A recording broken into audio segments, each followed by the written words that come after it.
IIM इंदोरच्या IP मॅटची तारीख जाहीर झाली आहे। दरवर्षी IIM इंदोरकडून घेण्यात येणाऱ्या IP मॅट या नॅशनल लेवल मॅनेजमेंट एंट्रन्स एक्झामची डेट जाहीर झाली आहे। IP मॅट म्हणजेच integrated program in management aptitude test ही IIM इंदोरसाठीच्या 5 year integrated BPA plus MBA प्रोग्रामसाठीची एंट्रन्स एक्झाम आहे।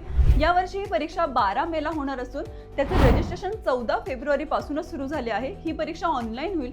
परीक्षेसाठी 2 तासांचा वेळ दिला जाईल। तसेच MCQ आणि शॉर्ट आन्सर क्वेश्चन्स या परीक्षेचा फॉर्मॅट असेल। या परीक्षेची मार्किंग स्कीम ही अशी असेल: 4 marks for correct answers and negative 1 mark for incorrect answer. म्हणजेच निगेटिव्ह मार्किंग स्कीम या परीक्षेमध्ये असेल। त्यामुळेच नीट विचार करून उत्तरे लिहा। तसेच IP मॅट परीक्षेसाठी कोणती डॉक्युमेंट्स लागतात याची माहिती हवी असेल तर आम्हाला कमेंट करून नक्की कळवा। आम्ही पुढच्या व्हिडिओमध्ये माहिती देण्याचा नक्कीच प्रयत्न करू।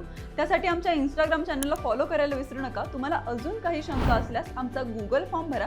Google फॉर्मची लिंक आम्ही बायोमध्ये दिली आहे। आमचं WhatsApp चॅनल जॉईन करायला विसरू नका। त्यावर रेग्युलर अपडेट्स आम्ही देत असतो। त्याची लिंक पण बायोमध्ये दिली आहे।